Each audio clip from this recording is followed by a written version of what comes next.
오늘 우리에게 주신 하나님의 말씀 로마서 12장 1절로 8절 말씀입니다.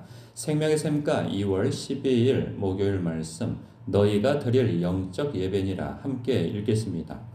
그러므로 형제들아 내가 하나님의 모든 자비하심으로 너희를 권하노니 너희 몸을 하나님이 기뻐하시는 거룩한 산 제물로 드리라. 이는 너희가 드릴 영적 예배니라. 너희는 이 세대를 본받지 말고 오직 마음을 새롭게 함으로 변화를 받아 하나님의 선하시고 기뻐하시고 온전하신 뜻이 무엇인지 분별하도록 하라. 내게 주신 은혜로 말미암아 너희 각 사람에게 말하노니 마땅히 생각할 그 이상의 생각을 품지 말고 오직 하나님께서 각 사람에게 나누어 주신 믿음의 분량대로 지혜롭게 생각하라. 우리가 한 몸에 많은 지체를 가졌으나 모든 지체가 같은 기능을 가진 것이 아니니 이와 같이 우리 많은 사람이 그리스도 안에서 한 몸이 되어 서로 지체가 되었느니라.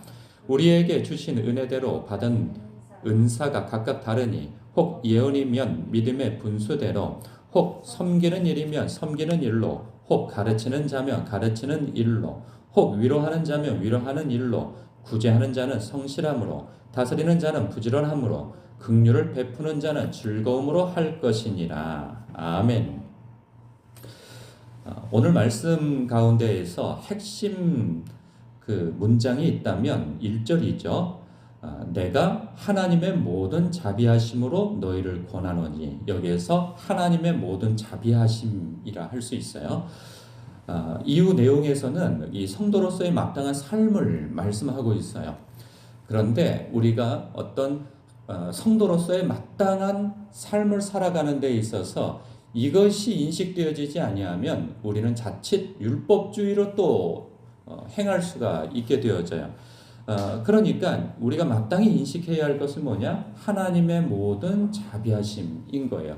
그러니까 1장부터 이 11장까지에 이르러서 모든 내용이 우리가 은혜로서 구원을 얻었다 하는 내용을 담고 있는 것이죠. 그래서 그 은혜는 자격 없는 자에게 베푸신 하나님의 구원, 즉 호의를 열심히 설명했단 말이에요. 그래서 우리가 하나님 앞에 얼마나 큰 사랑을 받은 존재인가, 그리고 하나님께서 우리를 얼마나 포기하지 아니하시고 신실하게 영화로운 자리까지 이끌고 가시는 분이신가에 대한 이야기가 계속 있었단 말이죠. 그 은혜 의식이 있다면 우리는 마땅히 하나님 앞에 기쁨과 감사함으로 모든 일을 감당할 수가 있게 되어지는 거예요. 그래서 너희 몸을 하나님이 기뻐하시는 거룩한 산 제물로 드릴 수 있게 되어지는 것이죠. 영적 예배인 것이죠. 그러니까 죄도 우리의 육신으로 짓게 되어지는 거예요. 또 마찬가지로 하나님 앞에 선한 도구가 되어지는 것도 마찬가지로 육신으로 행하는 것이죠. 그러니까 우리의 삶을 하나님 앞에 산 제물로 영적 예배로 드리라 이 말씀을 합니다. 그러면서 우리가 가져야 할 그러한 이 변화된 마음, 그리고 마땅히 가져야 할 마음이 무엇인지 2절에서 설명하죠. 너희는 이 세대를 본받지 말라 이 말씀하세요. 이 세대 정신은 무엇인가? 과거나 지금이나 분명한 것은 나예요. 나. 이 세대 정신은 나에게 집중하라, 너에게 집중하라, 너 자신에게 집중하라 하는 것이 이 세대 정신이에요. 악한 마귀가 우리에게 계속 심어지는 것이 뭐냐? 너가 중요하다, 너만이 중요하다. 이게 맞는 말 같지만은 성경적인 말씀이 아닌 거예요. 너가 중요하죠. 그러나 너만이 중요한 것은 아닌 거예요. 그런데 우리가 너의 감정이 중요하고 너의 생각이 중요하고 너의 시간이 중요하고 너의 야망이 중요하고 너의 목표가 중요하고 이리 얘기하는 거죠. 무엇을 배제하고 누구를 배제하고 하나님을 배제하고 말이죠. 그러니까 이 세대를 본받지 말고 오직 마음을 새롭게 함으로 변화를 받아 가져야 할 것이 무엇이냐? 하나님의 선하시고 기뻐하시고 온전하신 뜻이 무엇인지 분별하도록 하라 하는 이 말씀인 거죠. 그러니까 우리가 예수를 믿기 이전에는 이때에도 1세기 때에도 이방인들이 이방인 그리스도인이죠. 헬라인 그리스도인 이들이 가졌던 생각은 뭐냐? 그러니까 그들도 신을 섬겼어요. 많은 신들을 섬겼는데 그 신이 목적은 아니었어요.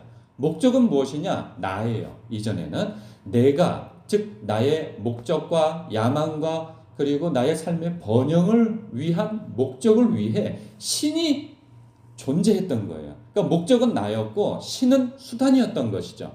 그런데 예수를 믿고 난 이후에 이것이 바뀌어야 하는 것이죠. 그러니까 하나님이 나의 목적인 거예요. 하나님의 영광이 나의 목적인 거예요. 그리고 난 다음에 나는 어떤 존재로 바뀌느냐? 좀 극단적인 표현일 수 있는데 나는 하나님의 영광을 위한 수단이 되어지는 것이죠.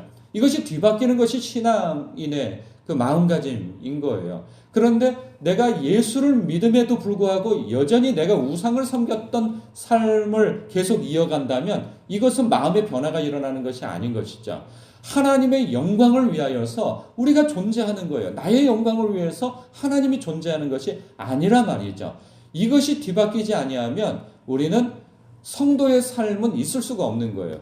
겉으로는 어떤 문제의식이 없어 보여요. 왜냐하면 그런 사람들도 열심히 내거든요. 그래서 우상 섬기는 사람들의 열심을 보면 대단합니다. 기독교인들이 감히 따라갈 수가 없을 정도예요.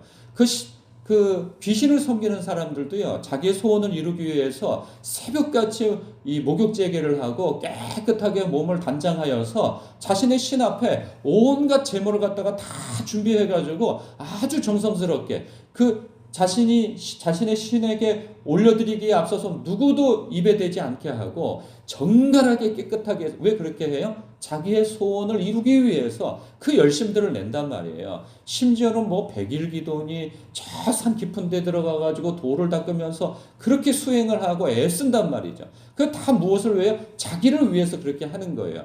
우리도 표면적으로 그럴 수 있어요. 우리가 앞으로 여기에서 뭐 사랑을 하고 성도들 간의 삶이 어떠해야 하고 그리고 마땅히 어떤 삶의 태도를 가져야 하고 이러한 성도의 마땅한 삶이 나오는데 이 마음가짐이 변하지 아니하면 우리는 겉으로는 열심히 낼 수 있으나 그 속마음에서는 자기가 여전히 주인된 삶에서 열심을 낼 수 있는 거예요. 그러면 사람들은 칭찬하고 하겠죠. 인정하겠죠. 아유 집사님, 아유 성도님, 아유 누구누구님, 아유 얼마나 믿음이 좋아, 아유 얼마나 신앙이 이렇게 좋을까 얘기하지만 그 마음속에는 자신이 여전히 신이고 자신이 여전히 목적이고 자신이 여전히 그러한 신의 자리에 서서 하나님을 도구로 삼게 되어지는 그 마음을 가졌다면 그 모든 열심이 자신에게 아무것도 아니고 아무 유익도 아니고 그 가르치는 것도 오히려 울리는 꽹과리가 되어지는 그런 일이 벌어지는 것이죠. 그래서 우리는 이것이 바뀌어야 되는 거예요. 마음의 변화를 받아야 되는 거예요. 그래서 우리의 삶은 늘 하나님이 우선이 되어져야 되고 하나님의 선하시고 기뻐하시고 온전한 뜻이 무엇일까? 어떤 관계 속에서든 어떤 상황 속에서든 어떤 일을 하든 우리는 그 마음가짐으로 주님의 뜻을 살펴야 하는 것이죠. 그렇게 하면서 은사에 대한 이야기를 제일 첫 번째로 이어갑니다. 3절부터 5절까지는 은사를 어떻게 이해해야 하느냐라는 것에 대해서 기본적 이야기를 하고 있죠. 그래서 이 내용을 한 줄 요약한다면 먼저 이거예요. 우리는 한 몸이요 서로 지체이다 라는 것을 말씀하고 있어요. 그러면서 핵심적인 요소는 뭐냐? 교회는 경쟁 공동체가 아니라 협력 공동체임을 이해된다. 그리고 은사는 자랑거리가 아니야. 섬김의 도구야. 또한 은사는 서열을 세우려고 하는 의미에서 주신 것이 아니야. 이것은 역할의 차이임을 이해해야 돼. 그러니 다 똑같을 필요는 없어. 다 소중함을 이해해야 돼 하는 내용이 3절, 4절, 5절에 녹아져 있는 것이죠.